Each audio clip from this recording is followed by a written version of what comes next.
Good morning, comrade. You're listening to WHIVLP New Orleans 102.3. This is your weekly Good Morning Comrade. More information about our show, goodmorningcomrade.com, WHIVFM.org, and you can listen live anywhere in the world, WHIVFM.org/listen. We have, it's funny. We have our guest last week was also named Alex. Oh, yeah? She's like she runs a bunch of she works in sort of like labor movement, and she does a lot of social media about unions and organizing, and like that's kind of her brand, and she's really cool. But we have another Alex this week. We have Alex from Devil's Advocate Productions. What is up, my dude? How you been? Hey, what's going on? I am happy to be here. Just part of this space, and we met, and now I'm on the show. All things pop culture and politics.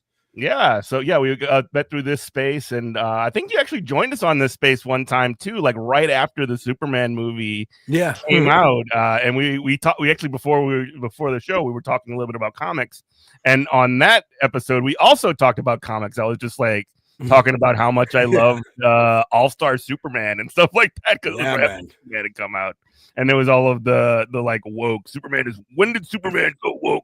BS. He's always been woke. He's literally an immigrant from another planet that his parents created by two Jewish men from Brooklyn who were upset about rising attitudes in the world at the time in 1938. Yeah. pretty significant. It really does parallel what we're dealing with right now. I mean, pretty much based on the tale of Moses from the Bible. I mean, it's like very, very much like, I don't know. It's so silly when this stuff pops up. Yeah.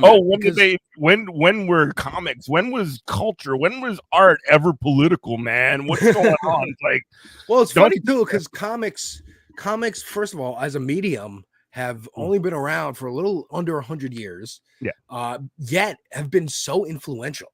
Like they were propaganda in those early days to get people to buy war bonds and whatever, and be like, hey, they're talking about Ubermenches in Germany. How about we have our own? And he's on our side, and screw you guys. And they strive to be part of the cultural narrative at any given point throughout their history. They've gone for Seduction of the Innocent was a book used in the McCarthyist trials as an example of like how polluted our culture is, and the first Make America Great Again movement.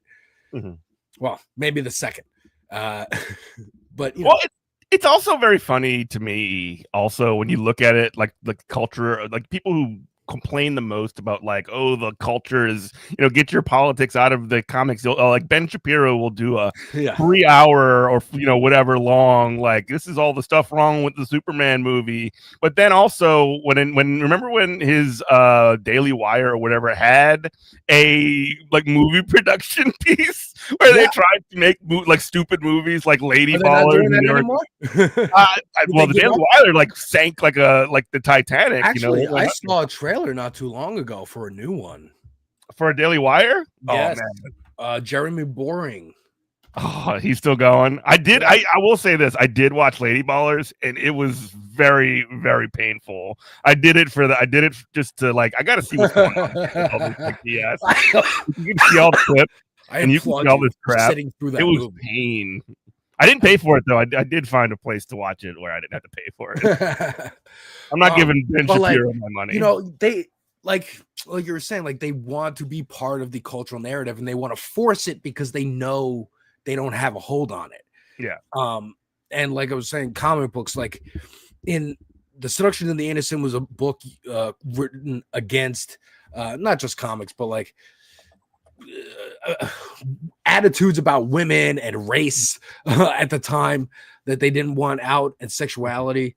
And then, comic book companies, they are companies trying to make a buck. So they will provoke at Denny O'Neil and Neil Adams in the 70s writing Green Lantern and Green Arrow. And the issue where Green Arrow's sidekick Speedy is addicted to heroin. and they didn't, the company said, we don't want to publish this, and they pushed back, and they got it to, the Comics Code Authority was something that came out of the crackdown on media. And they said, we're not gonna, and that was really just a panel of influential people. I've been watching Succession. I'm literally on the last episode. So I've got this in my head, but it's not a real agency. Neither is the MPAA who creates movies. They're also not really an agency. They're just a bunch of old fogies who look at something and decide if the public should be able to see it or not. Yeah, it's the companies that run that stuff essentially self-regulating. Yeah, they're they've sort of taken it upon themselves to, I guess, police themselves so that the government doesn't do it, or at least that's their purported sort of this is us being responsible. Famously, Matt Stone and Trey Parker talked about this when it came to the South Park movie. When they were making that, they would take a scene to the MPAA and they would say no, and then they'd take the same scene back and not really change it that much just to see, and they'd be like, oh, it's okay now. And they're like, there's no rhyme or reason to this. Yeah. But that comic book about Green Arrow's sidekick on heroin came out with no Comics Code approval, and they thought it would drop in sales because no parents would buy it. But it was one of the most bought comics because it didn't have a label on it, because it was unsafe and edgy, because kids go into the comic book stores, or back then the newsstands, wherever, were like, ooh, this one doesn't have a safety approval thing.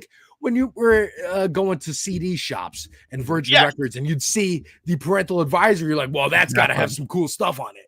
Dude, when I worked at GameStop, early 2000s, everybody wanted the M-rated games. All of the kids wanted the M-rated games. It doesn't even matter what it is. It doesn't have to look great on the cover even. It's just ooh, that's M. There's something in there that they don't want me to see.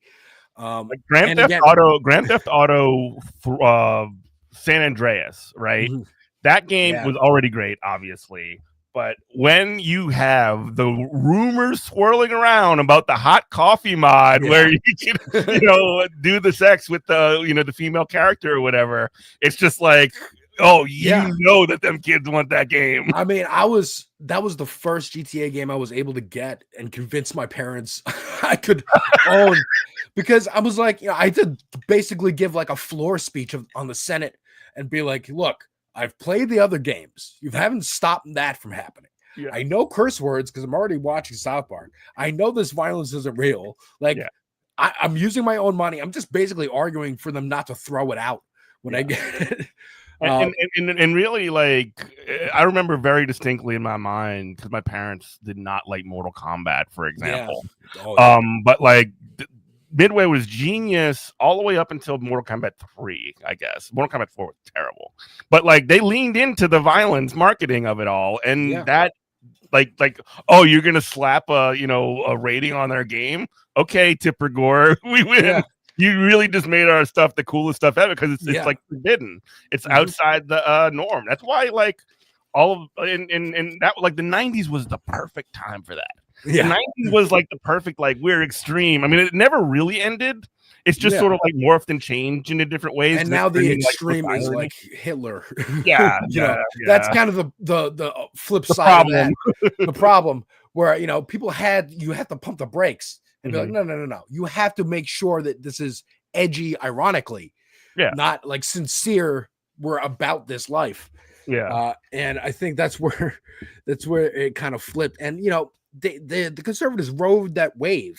They did. They noticed it. Ben Shapiro, Breitbart, those outlets knew that this bubbling, we can harness this and turn this into votes and turn this into energy and just whatever. Literally, Trump's entire career is that. Entire career is just trolling and memes.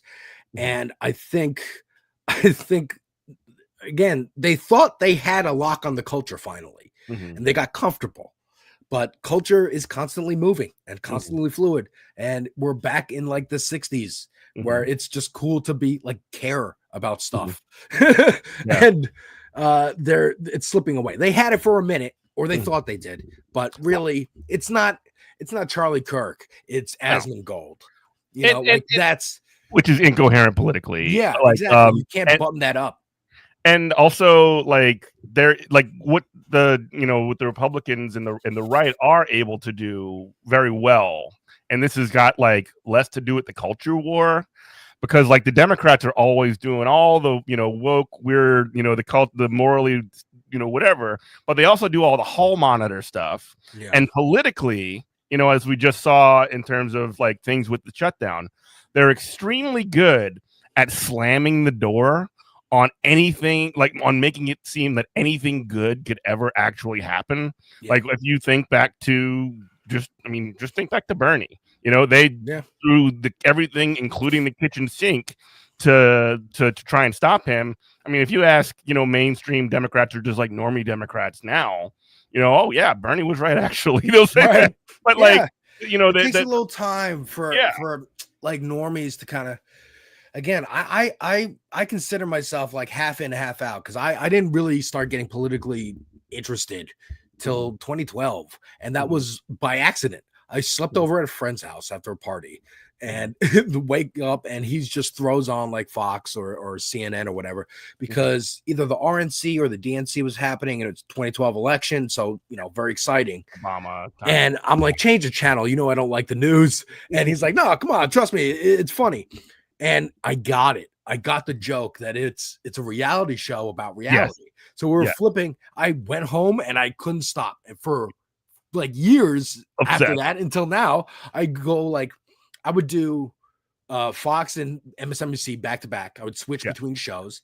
There's two different universes, two different like on reality. And that's what I found interesting is that I would try to nail down through looking at like Breitbart and Huffington Post and Daily Caller and Vox, like what the actual source was for a story and like what actually happened, and see how the two universes like spring out of those events.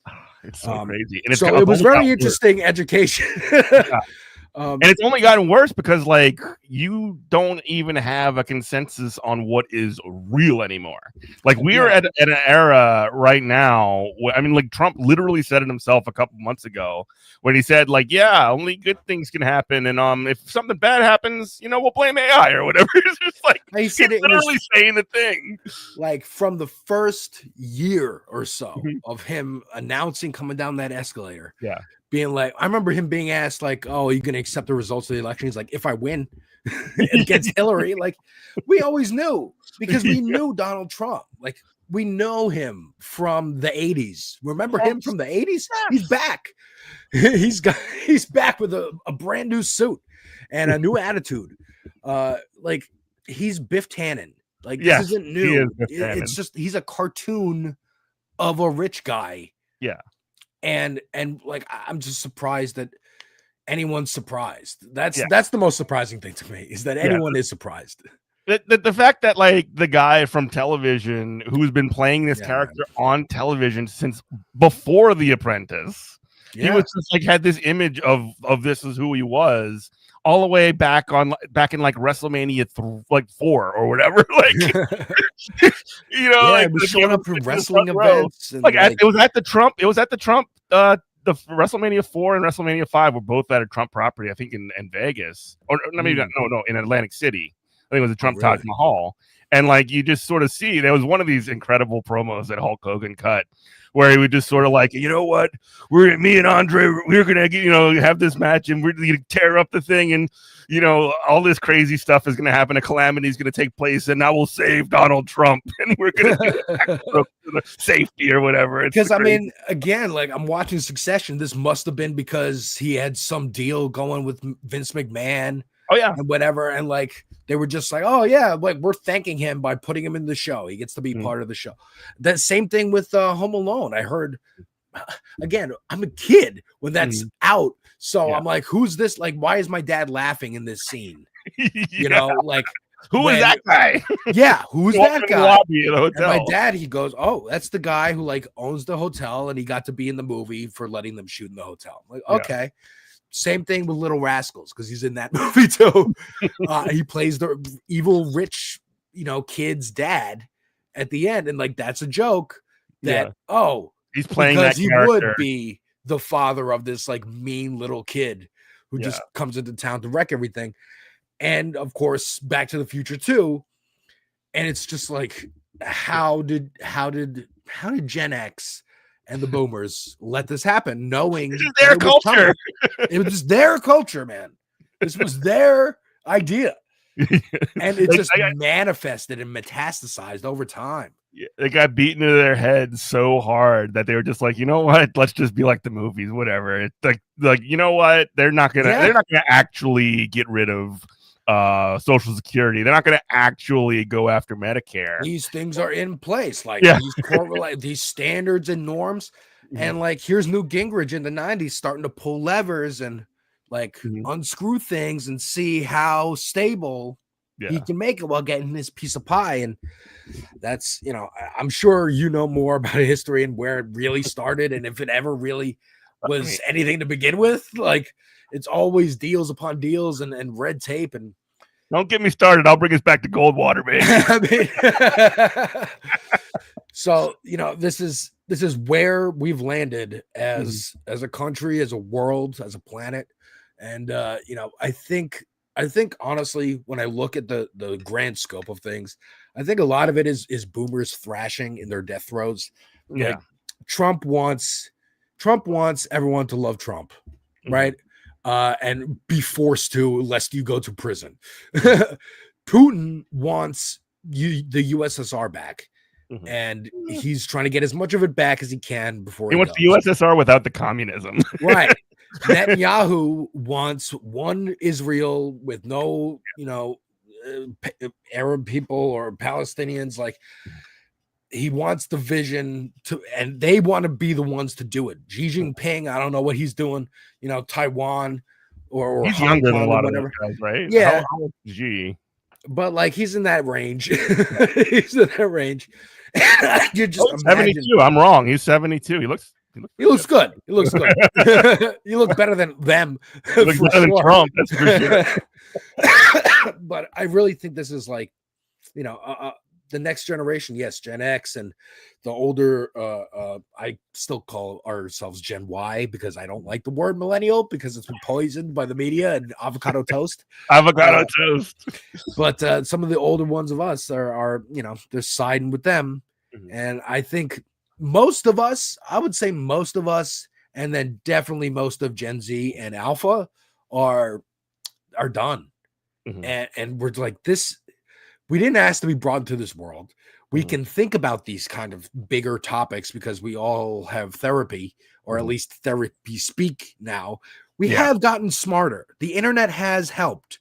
It's growing pains still, but global communication instantly is going to shake things up in a way that no one could have predicted or gain a hold of. Like, I don't care if you put Barron Trump on the board of TikTok. TikTok's still going to TikTok. Yes. People are still going to make things. They got to make money.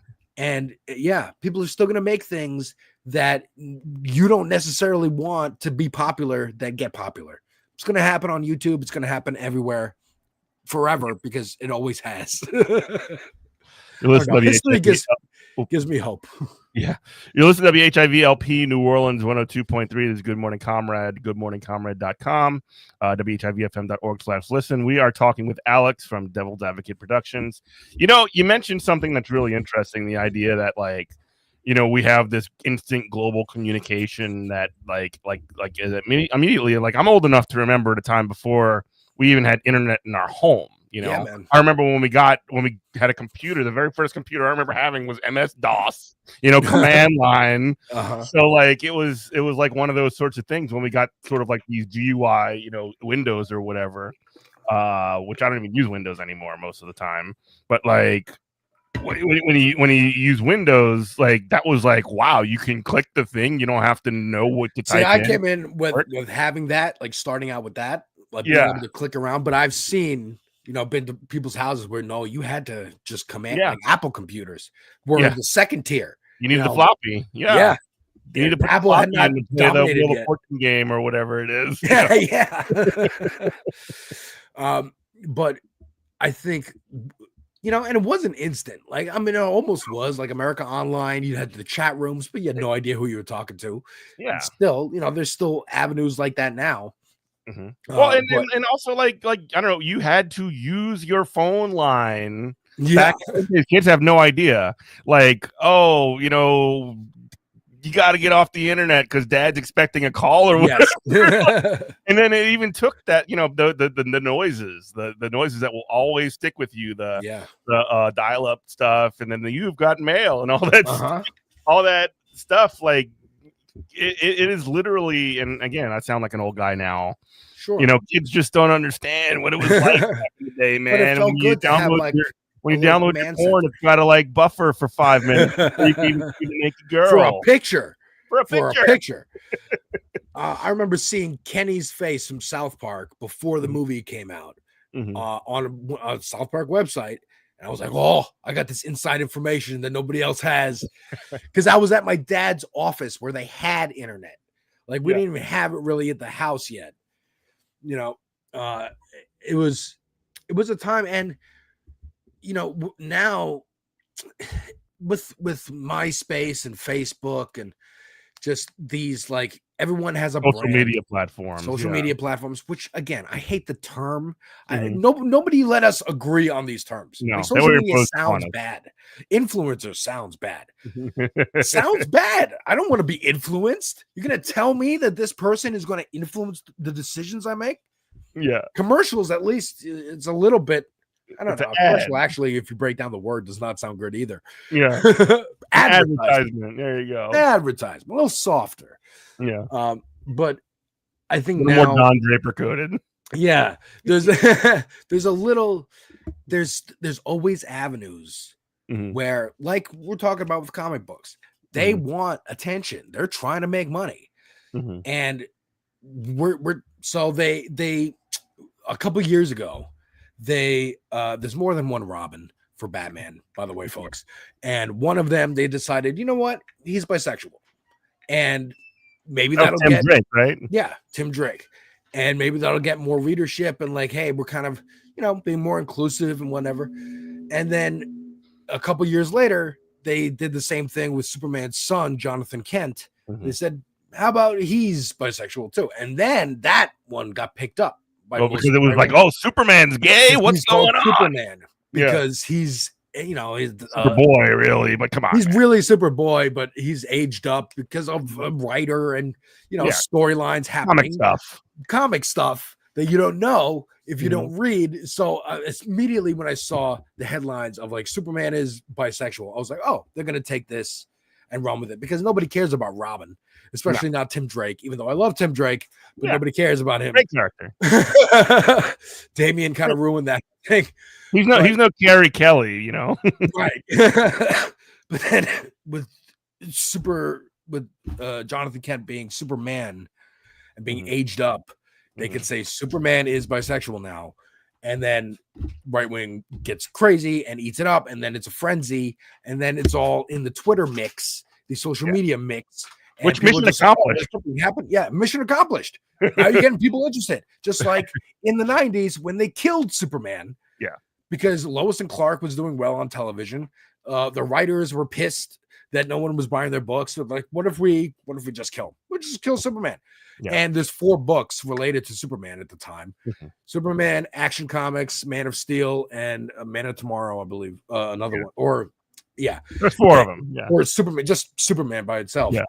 And then they were like, okay, so we have 4 books ongoing without the main character. What do we do? How about we create one for each book? Yeah. And and it got people interested. I remember hearing about it as a kid from a kid at school who read the New York Times. It was in the New York Times. So I'm like, that must be big if it meant, you know, people are reporting on it. And that's what comic book companies have been chasing, it's, you know, since the 90s, but always, and still trying to be on that bleeding edge of culture.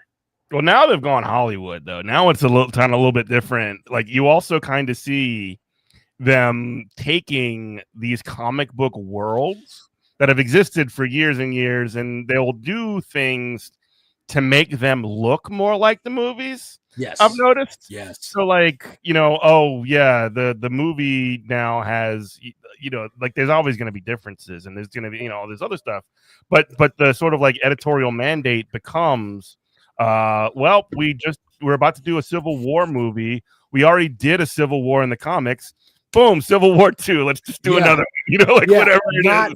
Oh, great. People will, first of all, the idea that people are going to go see a movie and then be like, I'm so inspired by that movie. I got to go rush to the comic book store and buy the comic is a fantasy that comic book companies have been dreaming about. It's what a comic but it doesn't happen. Like a guy who only talks to editors who makes those kinds of sale pitches would sell. Yeah. So instead of thinking, oh, great, they'll come to the store and buy this, 6-7-year-old book called Civil War, we'll just write another one that's ongoing and you can jump in now. But it's all based on the context of that first one. Yeah. You need to go. I mean, and they've been doing this since X-Men. Yeah. Honestly, like Grant Morrison's X-Men. The new X-Men, yeah. Inspired the look of the movies because we don't want, they even make a joke in the movie. We don't want to be running around in yellow spandex. Yeah. We got to look cool. We got to look like the Matrix. We got to look 90s and leather. The only time that Wolverine wears the classic yellow suit is in the Deadpool movie. Deadpool Wolverine. And he looked great. He looked so cool. It looked awesome. It was, that whole movie was just like, here you go.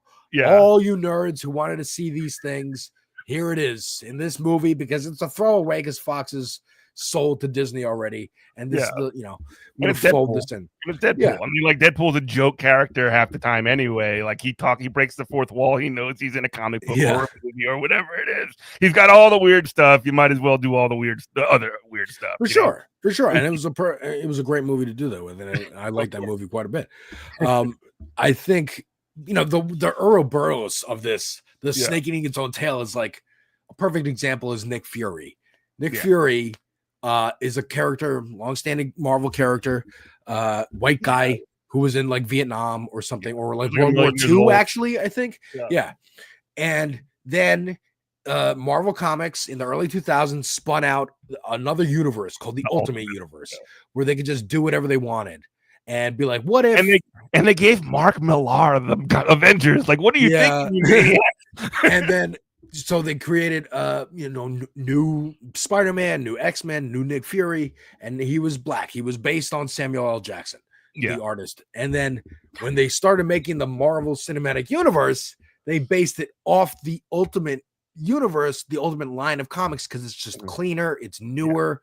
It's kind of one vision, like Brian Michael Bendis, I believe, or Millar wrote the Avengers. Bendis wrote Spider-Man. Spider-Man was the thing that started it, because Spider-Man's the flagship character. And then so it's just easier for them to use that as a blueprint while for the Marvel Cinematic Universe, while taking some influence of bigger historical stories that have happened. Well, plus you also get to have Samuel L. Jackson in your movie. And then they literally just cast the guy that the artist based the character on in the movies. But in the mainline Marvel universe, Nick Fury is still the old white guy. So what do we do with that? We do some convoluted story of how he actually had a kid who with a black woman, and he's black and he looks like that Nick Fury, and then the old Nick Fury goes away and does something else, and he killed the Watcher and then I like that book, but I didn't know that's what it was for, and it's really hilarious that that's what it was for. Can I just say, I mentioned the Watcher. I cannot believe they made a Fantastic Four movie with Galactus in it and didn't have the Watcher in it. Why would you do that? Like, they pulled back that movie. I have a review for it on my YouTube channel. It didn't go, especially come right after Superman, where Superman has Mr. Terrific. Green it went Lantern, for all the crazy stuff. Balls to the wall. Like, we are going to. I'm James Gunn. I'm here to take over the universe, literally. And I like picking unknown characters to most people because I can define them for a generation. Yes, I may not get like royalties every time this character is used because that artist and writer who created it, they get bad deals because comic book companies are also companies and screw their artists out of royalties and work and all that. Peter David died like fairly like not super well off when he passed, unfortunately. Yeah, Peter David died only a year or two ago. Yeah. And I always loved him. I always specifically loved his runs on She-Hulk. Yeah, and he defined She-Hulk. I mean, that show came out, a year or two. Like, it is still, we're having a fun chat here. It is still dystopic, thinking of like this premiere for a streaming service TV show coming out based on your work, and you are suffering, dying because you can't afford healthcare in this country because the company you made it for owns it and you don't own it. That's why Alan Moore is so grumpy in his cave in Scotland, which God bless him. I understand. God bless him. God bless the wizard. He done great stuff, and I understand what he's saying now. I get it, but DC owns your stuff, man. Yeah, and they're gonna do the Watchmen what they're gonna do. Let me pause for station ID. You listen to WHIVLP New Orleans 102.3. This is Good Morning Comrade. Alex joining us from Devil's Advocate Productions.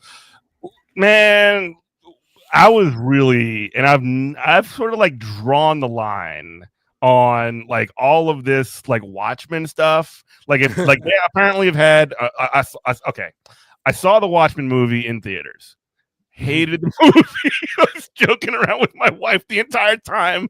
Somebody shushed me in the theater because I wouldn't shut up.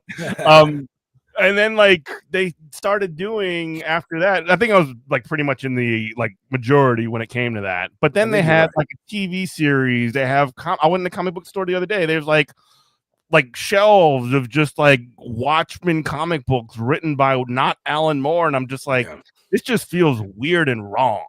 Well, when it comes to Watchmen in particular, I saw the movie before I heard about the book, because I didn't really get back into reading comics yet around that time, or I was just starting to, especially with DC. And I was like, I don't know what this is. There's this big superhero trend in the early 2000s, as we know, but like it was more of just like any company would try it. Like Hancock came out. Remember that movie with Will Smith? Superheroes were just like they thought it was just a phase again, and they always do. Ex-girlfriend. Yeah, I remember that. Yeah, that was funny. She throws a shark at him. Yeah. With Thurman and Matthew McConaughey. Watch that movie, folks. Look it up. At least look up that scene. But I saw Watchmen without having the context of the book, and especially not knowing how revered it was. So reading it later, I was like, okay, I get why people hated this movie who love this book.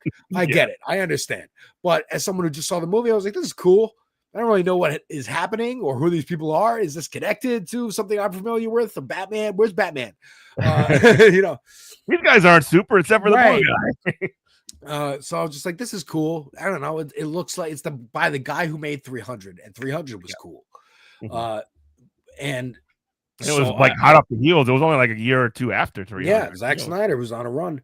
And then I get it now. Like before, I have a big omnibus on my shelf of before Watchmen. I'm still not through it because, and it's been years that I've been like slowly chipping away at this book, trying to read through it because it is an Alan Moore, and it's just a bunch of like, oh, hey, we're opening it up again. Whatever writers and artists want to get in on this that are in our bullpen right now, get in on it.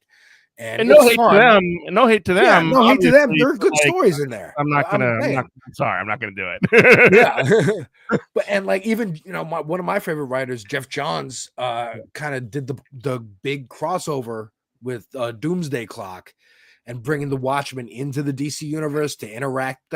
I loved it. I thought it was cool. I am being a hater. It's okay. It's okay. Because I understand why. I'm the devil's advocate, man. I understand both sides of the situation. But like it, it's gonna do what it's gonna do, and I would rather have. There are people there who care.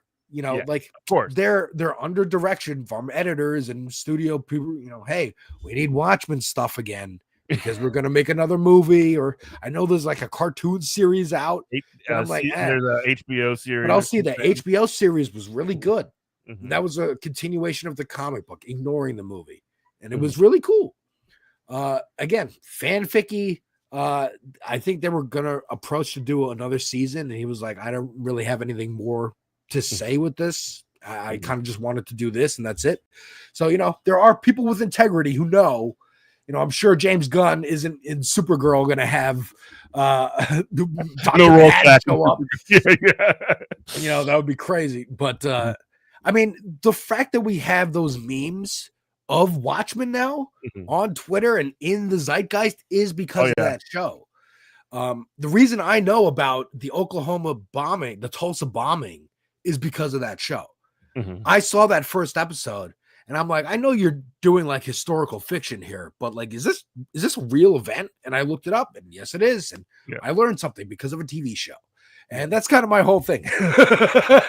I'm just like, I'm like Alan Moore in The Simpsons when Milhouse comes up. He's like, will you sign my Watchmen Babies comic or whatever? Or no, my Watchmen Babies DVD. I'm sorry.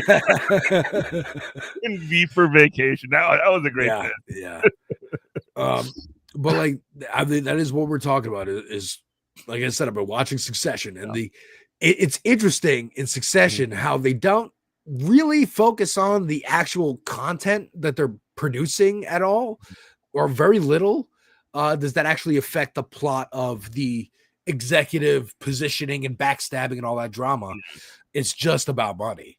It's just about power and positioning and trying to get over and personal grievances, and it's helping me understand kind of where we are as a society, because I know it's directed by or helped created by Adam McKay, who works a lot with David Sirota, who are very, like, I would say some of the most cynical people, but in a good way, where it's like I'm giving you straight facts, and that's kind of why my entry into like real leftism and that idea and what it means was in like 2019 catching a look at Majority Report and Sam Cedar and being like, I get it.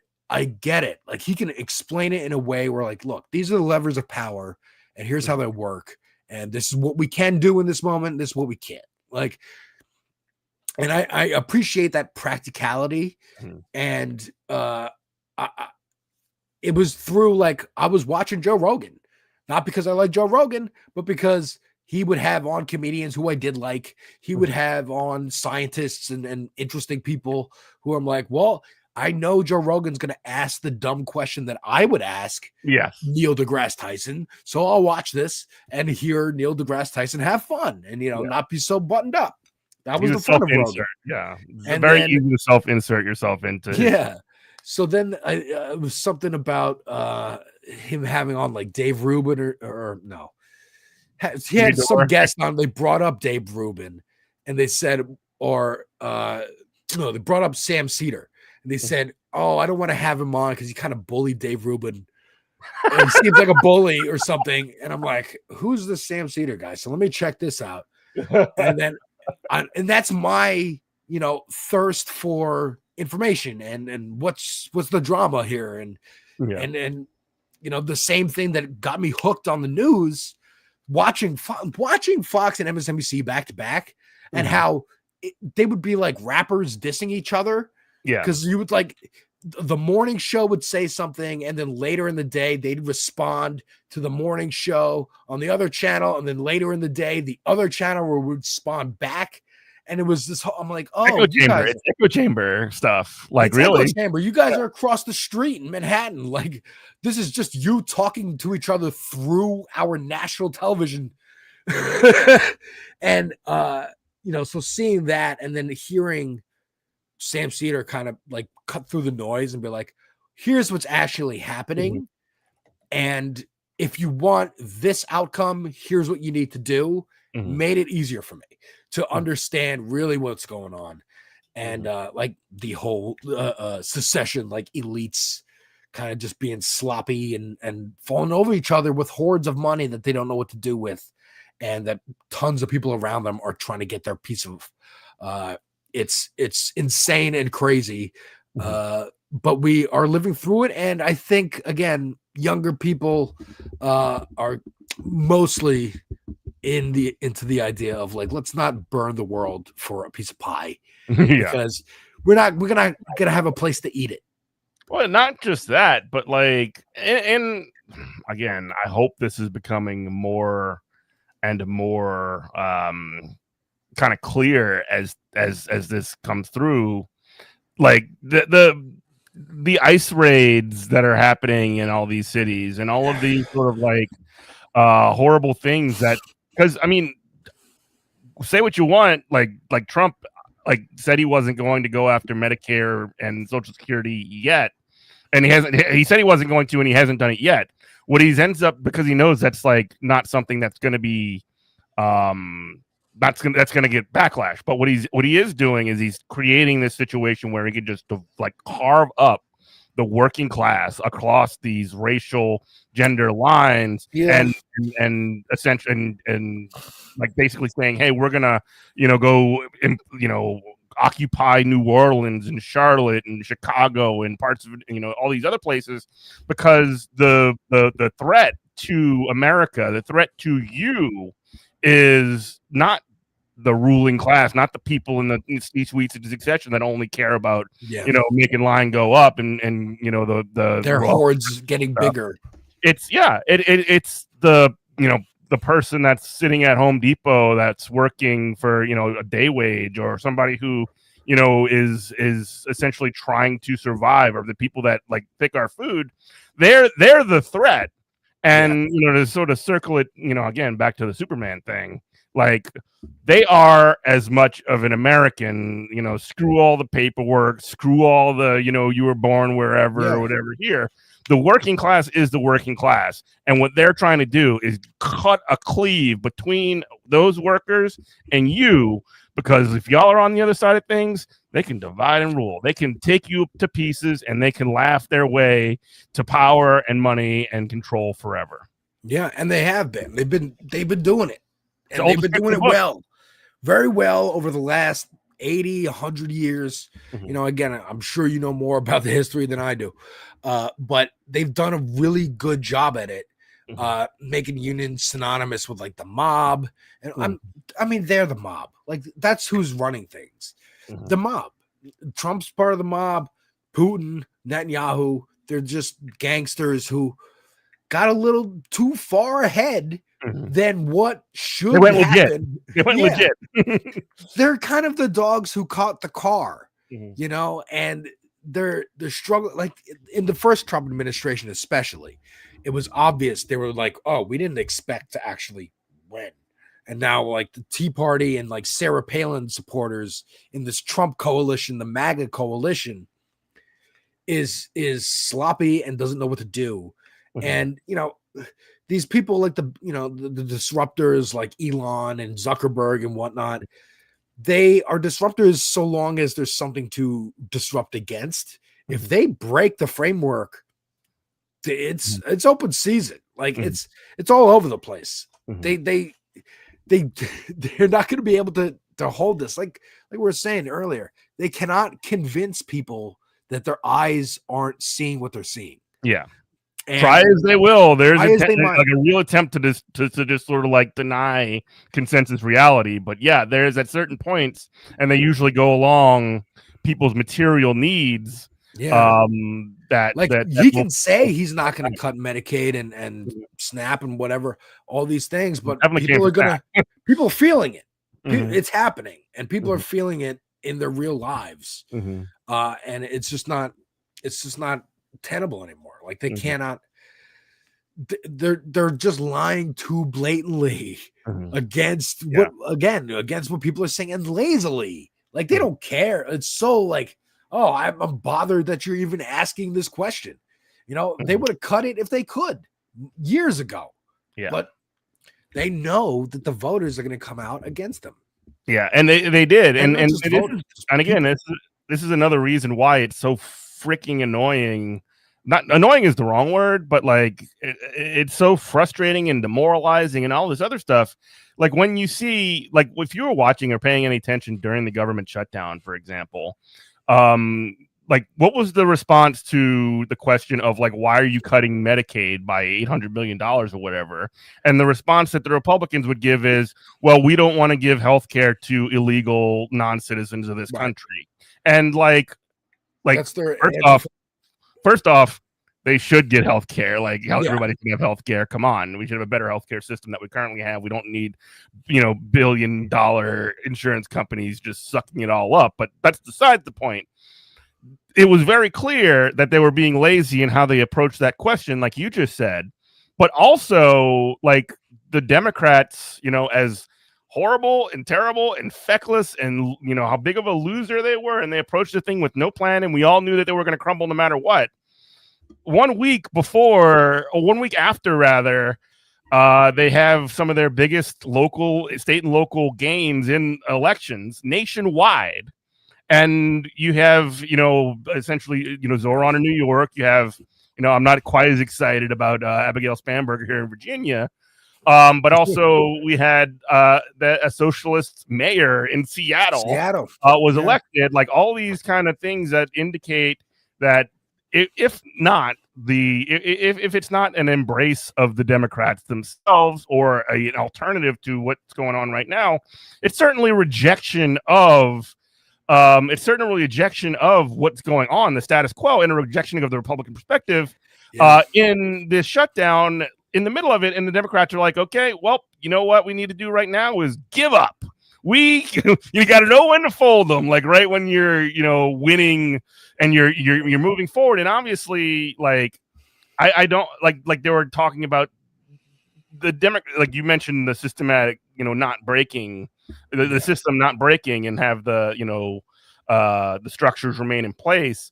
The way that it kind of plays out is the political right, be it, Republicans or whatever, the parts of the Democratic Party as well, they do all the breaking. Yes. The political center is what maintains stability. They're the ones that are like, you know what? We need to make sure, like, we want to make sure that people get health care or whatever, unless they're going to like nuke the filibuster or something, unless they're going to actually change this system in a way that doesn't benefit all of us. That's a good way to put it, because you're right. The right, like I said, in the 90s, Newt Gingrich started pulling levers, unscrewing things, smashing everything. We saw what Elon did, 30 years later, just walked in and started pulling plugs out. And the center, when they went back to Biden, the center won because people had enough of Trump in 2020. They just said, stop it. I just don't want to see the tweets anymore. They voted for Biden, and it was, we maintain whatever you just broke. So it's not fixing it. And it's not even fixing it. It's not even putting it back. Yeah. God forbid making something good that people want. The left wants to fix it. They or want make to it better. Put it back together. Exactly. Not put it back together. Build a new foundation. Yeah. A new deal, if you will. A Green New Deal, if you will.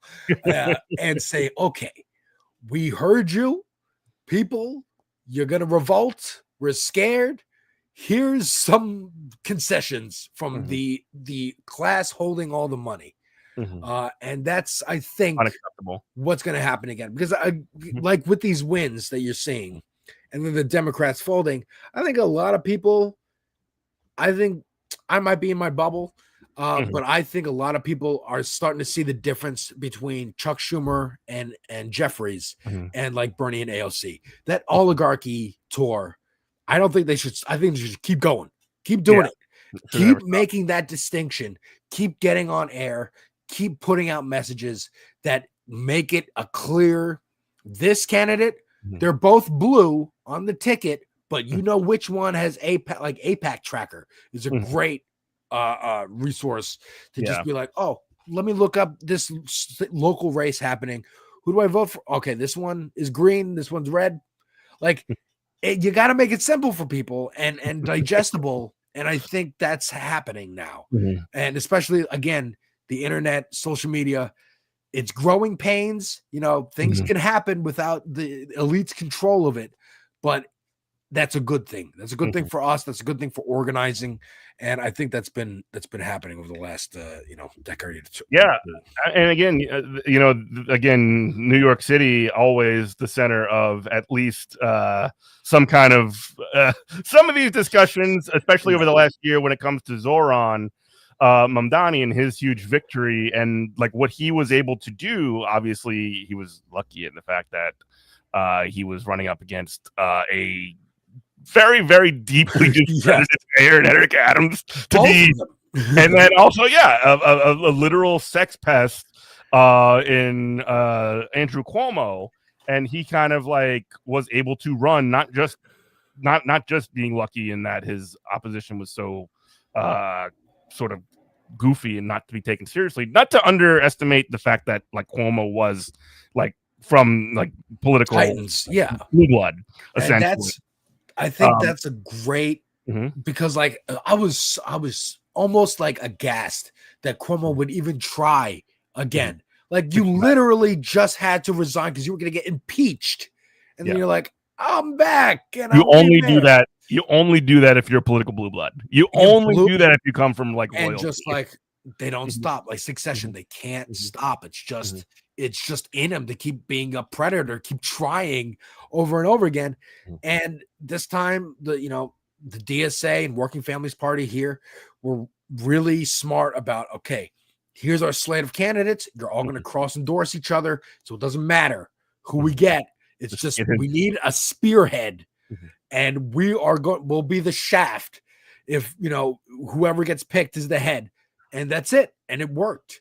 And Mamdani also just happens to be like very charismatic and likable, and I don't know if it would have worked if it was Michael Blake or one of the other candidates, but Michael Blake is using his cachet now to, I think, run against not Jeffries. I think for Nadler's seat. Oh yeah, he's because he's stepping away. Isn't Nadler retiring? Yeah, Nadler's. But so many people are running for that seat. I think Chelsea Clinton might be running for that seat. She'll be good, right? Another political blue blood.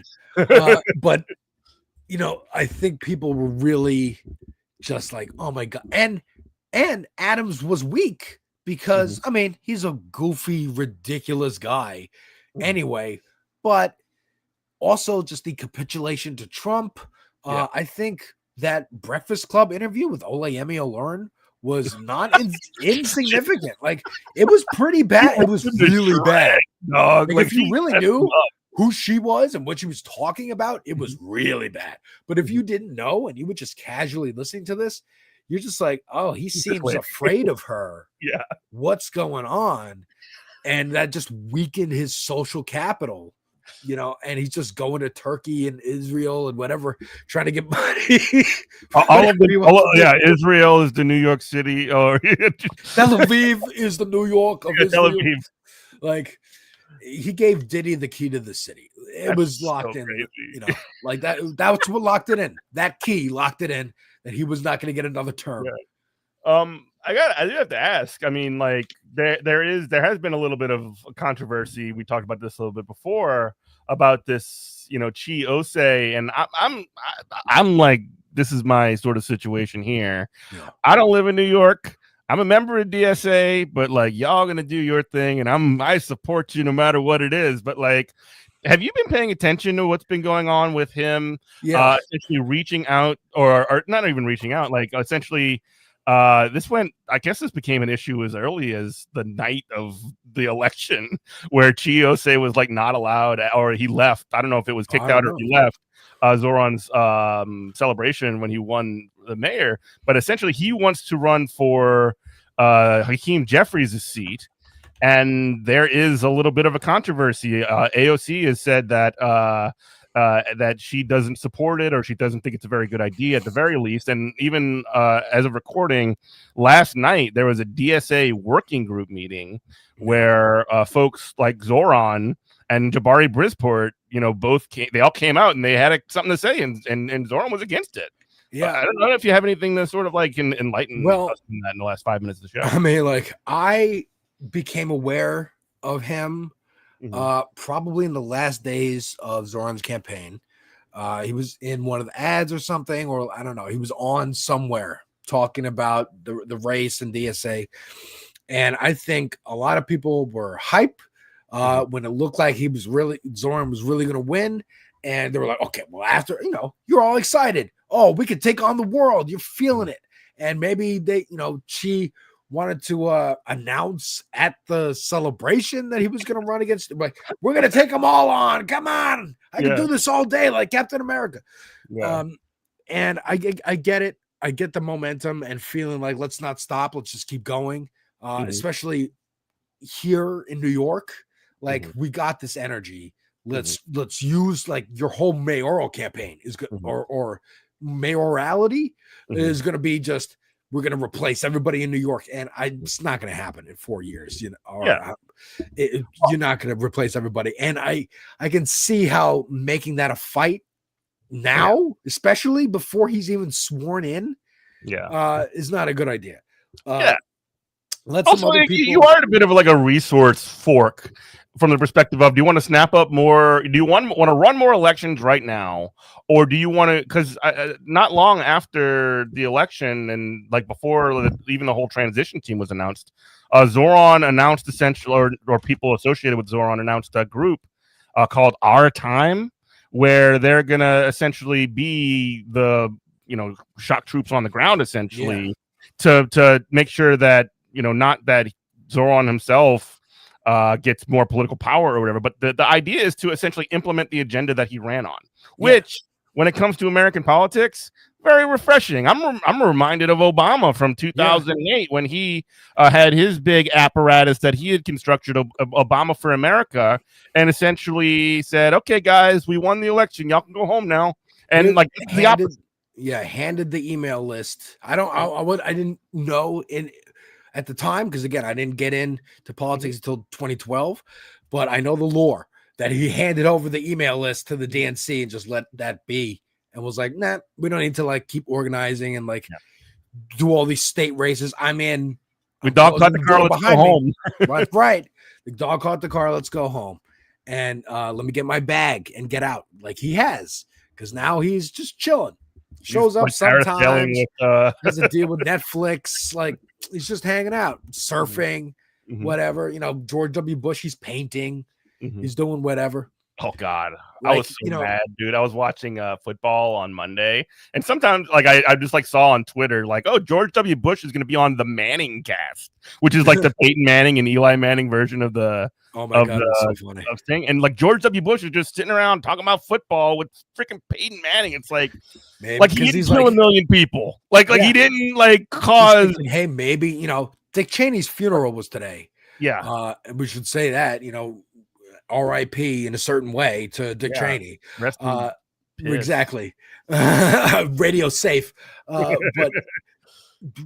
George Bush spoke during that, and I'm thinking like, okay, I'm gonna come out for this. Maybe I'll do a podcast, and maybe I'll kind of get my name out there again. Like Liz Cheney was just running with Kamala Harris last year. Maybe it's not so bad. We can come back out. The Republicans against Trump, the Lincoln Project. Like maybe it's safe to come back out into the zeitgeist a little bit. And I say we take over the party and make them start their own third party. Yeah. You go ahead with your billionaires and maybe we should talk to our mistake was not inviting Elon Musk to talk to Biden. Come on. Yeah. Like it's over. We're organizing. And again, we ain't doing that no more. We're seeing a resurgent labor movement, like you've been talking about, like the racial lines and the class lines and if you ignore these people, you have a chance at getting that piece of pie that you want. It's just been too long, and things have gotten not only stagnated, but gotten worse and worse and worse and worse and worse.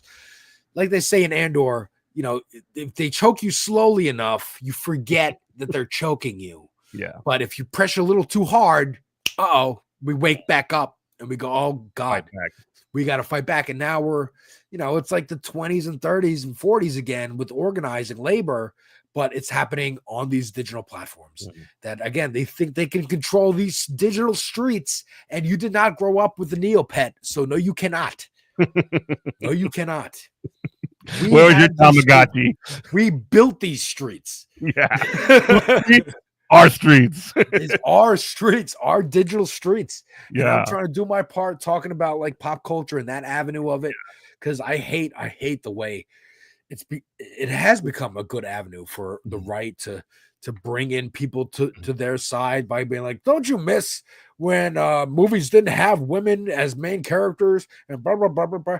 And it's like, no, you can still be, you don't have to be mean and cruel to people to be cool. Actually, it's lame to be cruel. Yeah, and like it can be done in ways that put forward points that are like anti what they're putting forward. Yeah. Essentially, like that's the thing.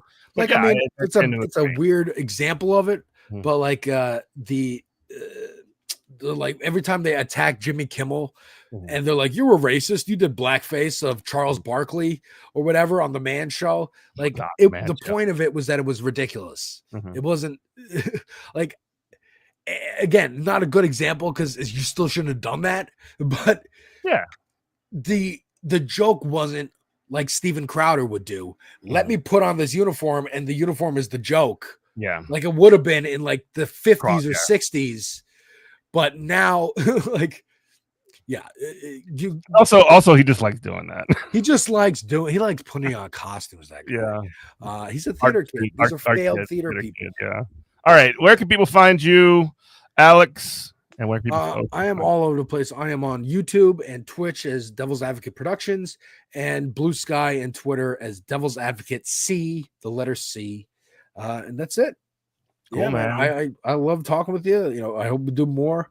Yeah, on this space, and check out this space. You know, yeah, this space on YouTube. You can find Good Morning Comrade there on Tuesdays. I believe you're on after. No, you have Christina, and then you're on after her, right? I'm at 6.